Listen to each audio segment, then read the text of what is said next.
Construindo um projeto, parte 1.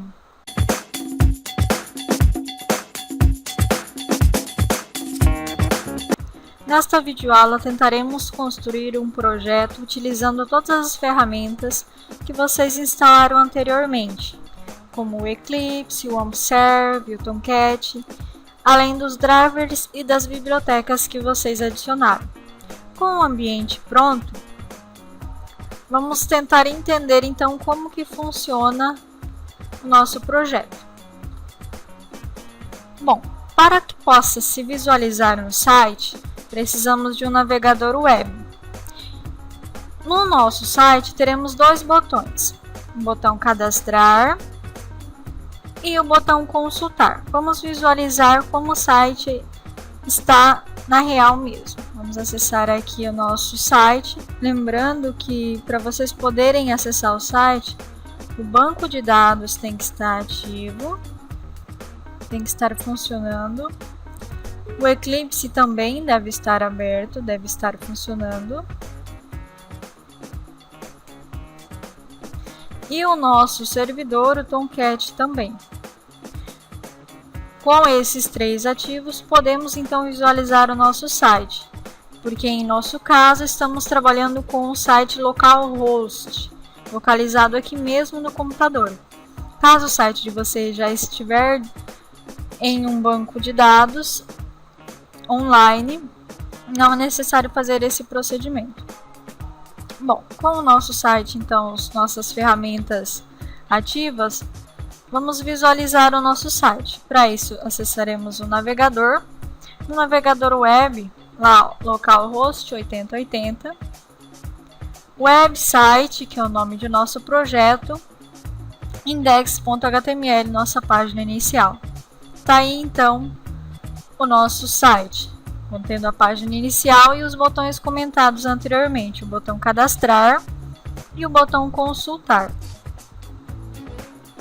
Bom, o nosso botão cadastrar, ele terá que nos fornecer um formulário, que é o nosso formulário cadastrar, que é este formulário aqui. Quando você clica, ele oferece os campos para que você cadastre e envie essas informações. Nosso botão consultar, ele terá que nos mostrar uma lista de registros que foram cadastrados anteriormente. E além dessa lista de registro, teremos que ter disponíveis dois botões, o editar e o excluir, para podermos editar ou excluir os registros já cadastrados. Vamos visualizar então isso no site, e consultar. Como não temos ainda nenhum registro cadastrado, vamos cadastrar aqui um aluno. Vamos cadastrar aqui um aluno.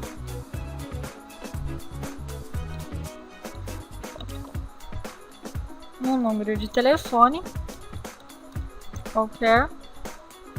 Vamos a enviar. Cadastro realizado com sucesso. Observaremos então consulta, aluno, telefone e e-mail. E os dois botões dos quais eu mencionei anteriormente, o botão editar e o excluir. O editar, que permite que eu modifique esse registro. Aluno Nemate, enviar. Alterado, aluno Nemate. Ok. O que nos permite fazer o que eu acabei de fazer anteriormente são as servlets de controle. Porque cada formulário envia uma lógica para essa servlet. Formulário cadastrar mandou a lógica cadastrar para a servlet de controle. Essas servlets, por sua vez, mandam todos esses comandos para o down.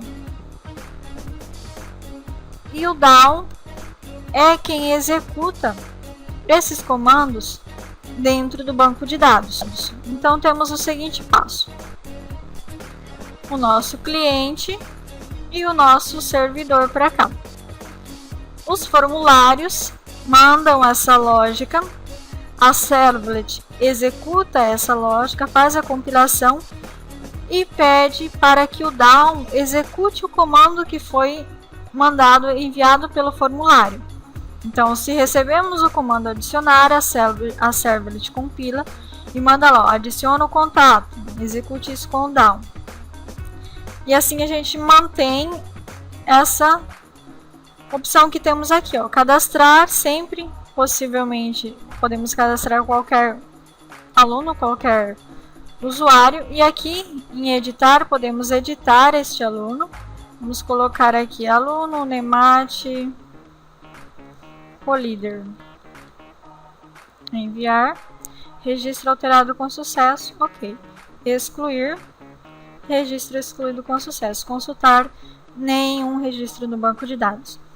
Então, o que está acontecendo no nosso site é que todos esses passos estão sendo executados. O formulário recebe, passa para a servlet e a servlet, por sua vez, executa lá no banco de dados. Como vocês podem observar, houve 4 operações básicas usadas em um banco de dados relacionais. Essas 4 operações é o nosso CRUD. Vocês já devem ter ouvido muito falar no CRUD. O CRUD é o nosso Creator. Creator é o criar. É o comando que insere objetos no banco de dados. Retrieve. O que é o retrieve? É o nosso recuperar. Buscar a visualização. Onde temos o retrieve aí, ó? Lá na consulta, ó. Como não temos nada, vamos cadastrar uma aqui novamente. Vamos pegar um registro já cadastrado.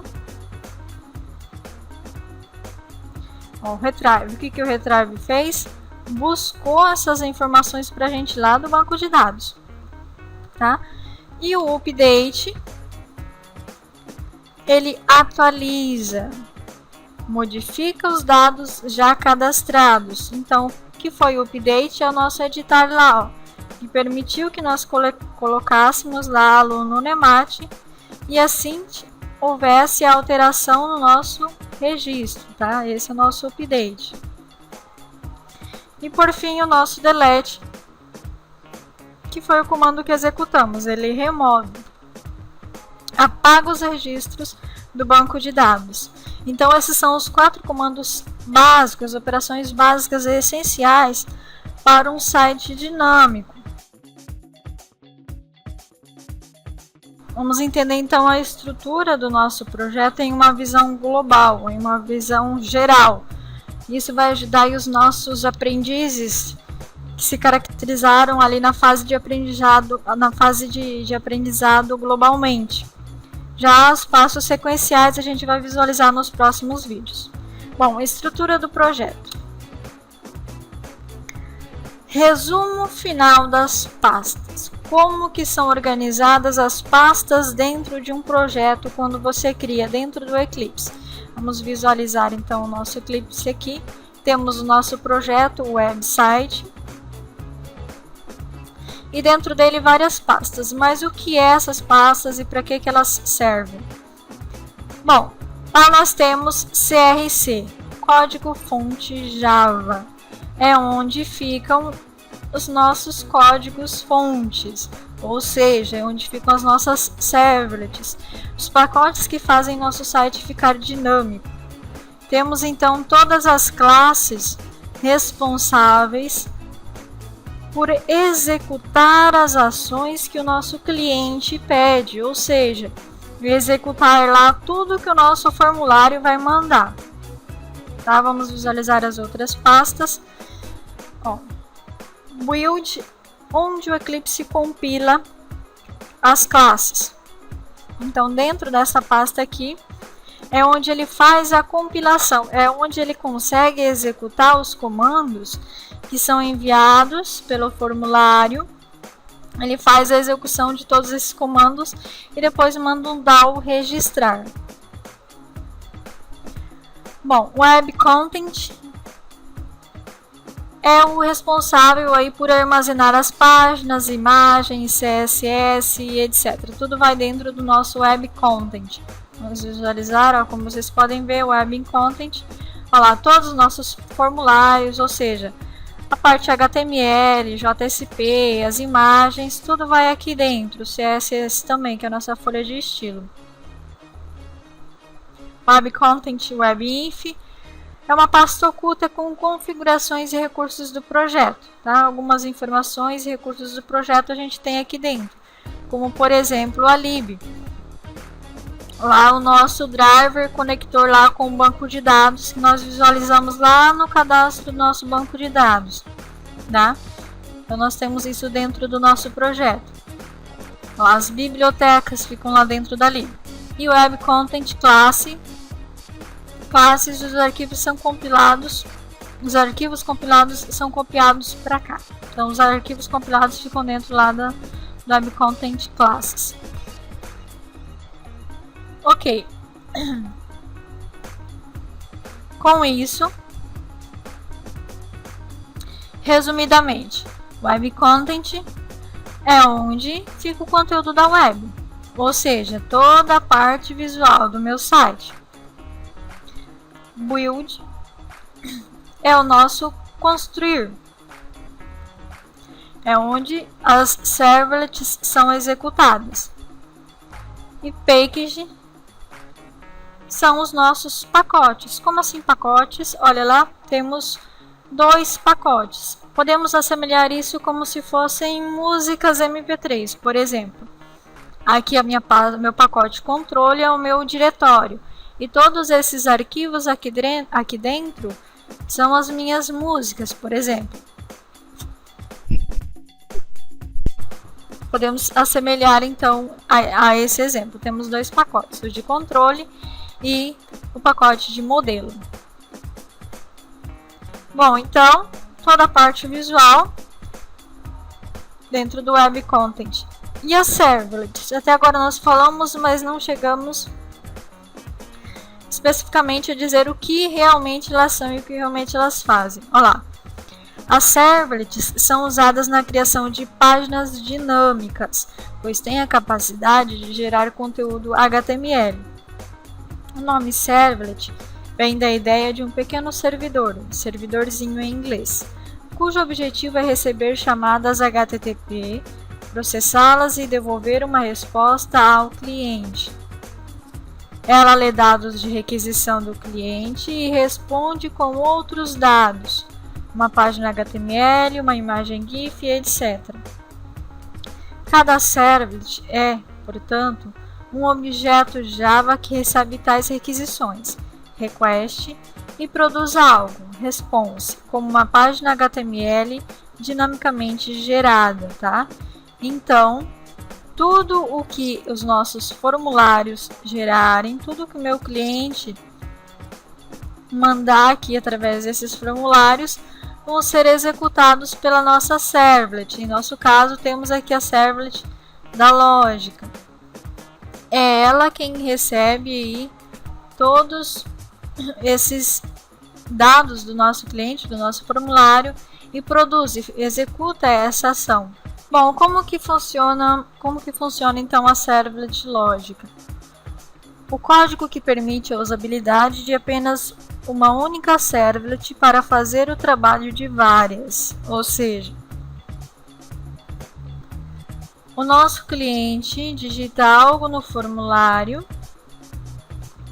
Vamos pegar o nosso cliente aqui, digitamos algo nesse formulário e enviamos. Ao enviar neste formulário de cadastro, ele vai requerer o lógica e tentar fazer a validação desses dados com o adiciona contato. Então ele envia para a servlet lógica lá os comandos de requisição e pede um comando de resposta. O nosso adiciona contato, por sua vez, vai validar esses registros, vai conferir nome, e-mail e telefone, vai mandar executar com o down lá no banco de dados e vai mandar uma mensagem de retorno, caso contrário, uma mensagem de retorno dizendo se o cadastro foi realizado com sucesso ou não. Então temos 3 funções: o HTML, que é o nosso formulário, o nosso cliente as servlets e a nossa servlet lógica, que envia conexões aí para o meu banco de dados. Temos lá o nosso contato DAO, que valida os dados dentro do banco de dados, e depois ele retorna para a mesma servlet. E devolve para o meu, gerando os arquivos JSP, e devolve então para o meu cliente, avisando se o meu formulário foi cadastrado com sucesso ou não. Então aí temos o cliente, as servlets e o nosso conector aí com o banco de dados. As três partes que fazem o nosso site aí funcionar. Montando o site. Dentro da pasta Web Content, devemos criar os arquivos da parte visual. Então temos lá o index, a página inicial do nosso site em HTML, a folha de estilo, né, que é o CSS, responsável por toda a parte designer do site, cores, alinhamentos e formatos. Também em HTML temos o formulário de cadastro, que nos oferece os campos para serem preenchidos com as informações. E 3 páginas JSP, que são páginas dinâmicas. A página de consulta, formulário de consulta, que é o formulário com campos que mostram os dados registrados, e o formulário altera contato, que apresenta os dados para serem alterados. E também temos o formulário de mensagem, que é o que retorna a mensagem da requisição. Vamos visualizar então isso no site. Vamos pegar aqui a área de trabalho para ver como que isso ficaria dentro do nosso site. Lá, então esse é o index, nossa página inicial. Também em HTML temos lá o formulário cadastro em HTML. E em JSP o consulta, que devolve essa parte aqui em JSP para a gente. E o altera contato, que ele só aparece quando nós clicamos aqui em editar. Ele aparece um formulário dinâmico em JSP para que a gente possa alterar e enviar esse registro alterado. Ou então essas são as partes integrantes aí do nosso site, 3 partes dinâmicas. A parte de mensagem foi aquela que vocês visualizaram. Por exemplo, ao editar, vou salvar. Essa daqui é a mensagem, ó. Registro alterado com sucesso. Tá? Então são 2 HTMLs e 3 páginas em JSP que são dinâmicas. Vamos visualizar isso aqui dentro do nosso Eclipse. Olá, index, um HTML simples.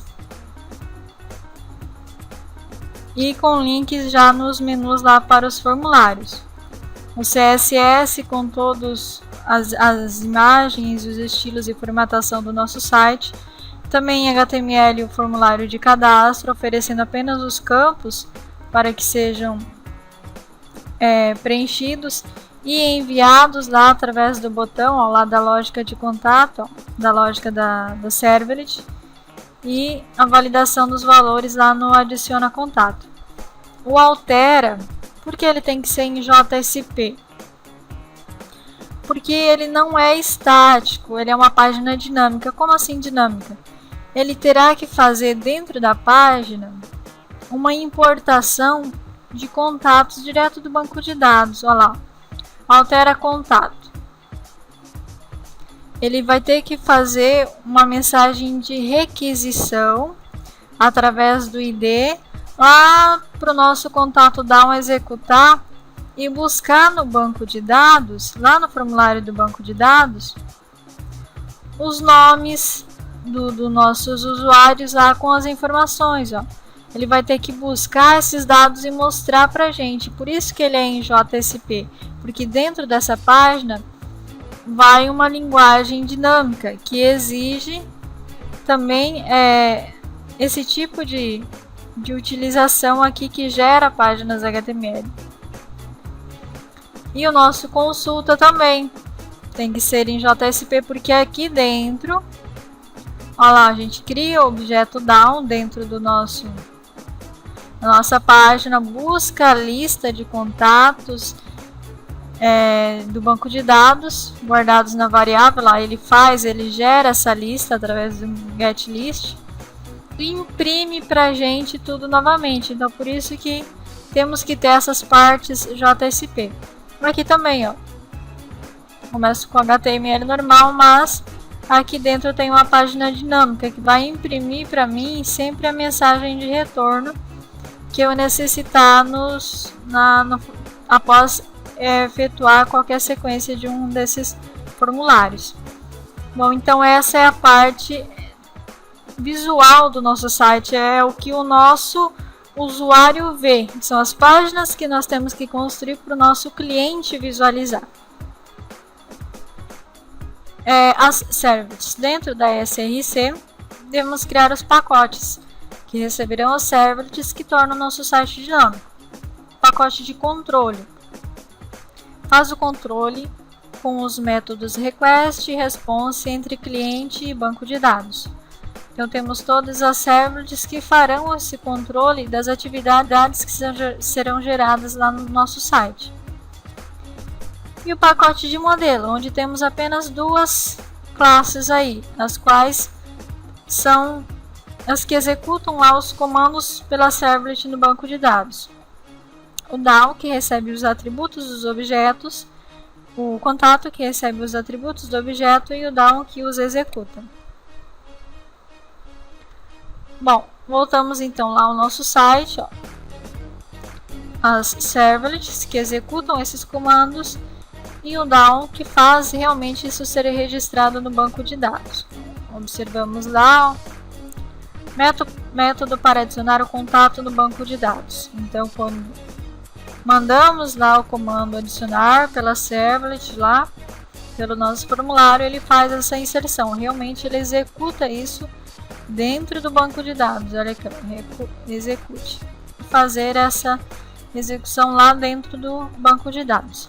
Vamos visualizar então o nosso banco de dados, ver como que ele funciona. Bom, como nós visualizamos e falamos até agora sobre DAO, mas o que realmente é um DAO? Data Access Object, objeto responsável por acessar os dados e executar os comandos dentro do banco de dados. Vamos visualizar então o nosso banco de dados através do nosso AmpServe. Vamos acessá-lo aqui. PHP-MyAdmin, nós temos possibilidade de visualizar então o nosso banco de dados, ver tudo que está dentro dele e poder fazer qualquer modificação também. Lá, o nome do nosso banco de dados, qual que é? Nome agenda. Vamos visualizar lá. Nome do banco de dados, agenda. Tá? Então tá aqui o nosso banco de dados com o nome agenda. E o que é o nosso contato? O nome da tabela. O nome da tabela é contatos. Essas tabelas terão os campos ID, nome, e-mail e telefone. Por que teremos que ter esses campos aqui dentro dessa tabela? Os campos ID, nome, e-mail e telefone. Porque no nosso site nós temos esses campos nos formulários, pedindo para adicionar esses dados. Então, quando o formulário pede para adicionar, nós temos que, dentro do banco de dados, logicamente, ter os campos onde armazenar essas informações. O ID, como vocês podem observar, ele está em uma cor diferente aqui, porque ele é uma chave primária. Como assim? Vamos, ó, a variável dele é int, mas também, por ele ser uma chave primária, dentro do nosso banco de dados, aqui ele está da seguinte maneira, olha lá. Como é uma chave primária, ele não aparece para o nosso cliente, ele está em alto incremento como chave primária. Por que isso? Pense no nosso ID como se fosse um CPF. Como que eu posso ter certeza de que aquela pessoa é aquela pessoa realmente Ou, por exemplo, porque quando temos que fazer o cadastro em algum local, em alguma loja para comprar algum produto, é necessário ter o nosso CPF, porque é o nosso identificador, identifica a gente como pessoa em si. Da mesma forma é o ID. Como que as nossas servlets, como que o nosso DAO vai conseguir excluir ou atualizar qualquer um dos nossos usuários cadastrados se ele não souber a quem se refere? Que usuário que é para fazer a execução? Como que ele vai saber que tipo de usuário é? Através do nosso ID. Toda vez que nós cadastramos um novo usuário, ele gera um código ID automático, por isso autoincremento. Olha, começa do 1 e assim vai, 1, 2, 3, 4 e assim por diante. E vai montando o nosso autoincremento como chave primária. Então, por isso que aqui no nosso site, quando nós vamos editar ou excluir, as nossas servlets e o DAO consegue identificar que tipo de contato é, por causa do ID. Cada um dos registros está sendo identificado por um número, tá? E qual que é o nosso número aqui?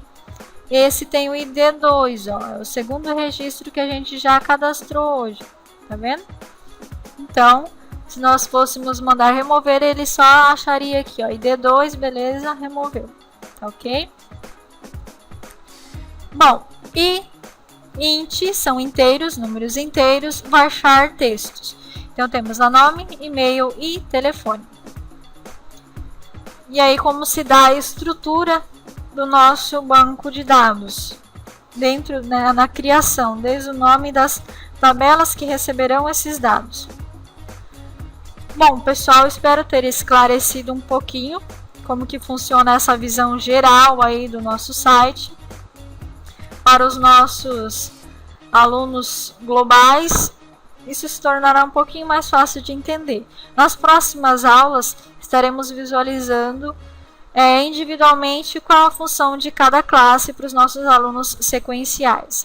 Valeu pela atenção, até a próxima aula.